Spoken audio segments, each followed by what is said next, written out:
వికారాబాద్ జిల్లా నవాబ్పేట్ కస్తూర్బా గాంధీ హాస్పిటల్లో ఎలుకలు కలకలం రేపాయి. 8 మంది బాలికలను ఎలుకలు కొరికిన ఘటన ఆలస్యంగా వెలుగులోకి వచ్చింది. గత నెల 22న 4 బాలికలను ఎలుకలు కొరకగా గత నెల 27న మరోసారి 4 బాలికలను ఎలుకలు కొరికాయి. హాస్టల్ సిబ్బంది నిర్లక్ష్యం కారణంగానే పిల్లలపై ఎలుకలు దాడి చేస్తున్నాయని విద్యార్థుల తల్లిదండ్రులు మండిపడుతున్నారు. నిర్లక్ష్యంగా వ్యవహరిస్తున్న సిబ్బందిపై చర్యలు తీసుకోవాలని విద్యార్థుల తల్లిదండ్రులు డిమాండ్ చేస్తున్నారు. చెప్పాలి కదా. సరేలే మళ్ళీ ఒకసారి చూసుకుందాం. వాళ్ళకి ఆరోగ్యం ఏమైనా నేను ఉన్నా కదా. ఏమైనా అంటే వాళ్ళకి అయిన తర్వాత మీరు ఉంటారు కానీ వెంటనే దవాఖానకు తీసుకుపోతారు. మన టీచర్ కూడా మంచోళ్ళు, అవకాశం ఇవ్వండి. దాకా అయిన కాంక్షన్ ఇప్పుడు దాని కాన్ఫిడెన్స్ ఏమైనా ఉందా లేదా మీ ఒపీనియన్ చెప్పాలి కదా. సరేలే మళ్ళీ ఒకసారి చూసుకుందాం. వాళ్ళకి ఆరోగ్యం ఏమైనా నేను ఉన్నా కదా. ఏమైనా అంటే వాళ్ళకి అయిన తర్వాత మీరు ఉంటారు కానీ వెంటనే దవాఖానకు తీసుకుపోతారు. మన టీచర్ కూడా మంచోళ్ళు, అవకాశం ఇవ్వండి. దాకా అయిన కాంక్షన్ ఇప్పుడు దాని కాన్ఫిడెన్స్ ఏమైనా ఉందా లేదా మీ ఒపీనియన్ చెప్పాలి కదా. నా పేరు సిహెచ్ భవాన్, 8th క్లాస్. ఎల్కా హర్షింగ్ 7 days అవుతుంది. మా క్లాస్ నర్స్ టీచర్కి చెప్పిన ఏం కాదన్నా మా డాడీ.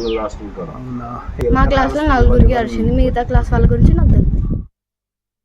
కస్తూర్బా పాఠశాలలో విద్యార్థులకు ఎలుకలు కరవడం జరిగింది. మేము ఇటు విషయంపై పాఠశాలను సందర్శించి విద్యార్థుల విషయం తెలుసుకోగా ఈ సంఘటన ఎప్పుడు జరిగిందని మేము విద్యార్థులను ప్రశ్నించగా 22/2/2025 నాడు రాత్రి సమయంలో నిద్రిస్తున్న సమయంలో వాళ్లకు 8 మంది విద్యార్థులకు ఎలుకలు కరవడం జరిగింది. విద్యార్థి తల్లిదండ్రులు వచ్చి ఈ విషయంపై ఆరాధియగా ఎంఈఓ గారిని విద్యాధికారిని అడగగా విషయం నాకు కూడా ఇదే రోజు తెలిసిందనే సమాధానం చెప్పడం జరిగింది. ఎంఈఓ గారు హాస్టళ్లపై ఎంత శ్రద్ధతో ఉన్నారు, హాస్టల్ను ఎన్నిసార్లు విజిట్ చేస్తారనే విషయము ఈరోజు కాంగ్రెస్ గవర్నమెంట్ ఏర్పడిన తర్వాత స్కూళ్ళ పైన హాస్టల్ పైన విద్యార్థులు చాలా ఆందోళన చెందుతున్నారు. ఫుడ్ పాయిజన్ల విషయం కానీ ఇంకా ఏదో కారణంతో విద్యార్థులు చాలా ఆందోళన చెందుతున్నారు. దురదృష్టం ఏంటంటే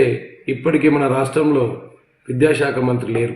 ఈరోజు ఏ హాస్టల్కి వెళ్ళినా ఎక్కడ చూసినా విద్యార్థుల వేదనే అర్థమవుతుంది. అధికారుల నిర్లక్ష్యం వల్ల ఈరోజు ఈ సంఘటనలు జరుగుతున్నాయి. ఇట్లాంటి సంఘటనలు జరగకుండా అధికారులు ఇకపై పునరావృతం కాకుండా దృష్టి పెట్టాలని మేము బీఆర్ఎస్ పక్షాన కోరుకుంటున్నాం.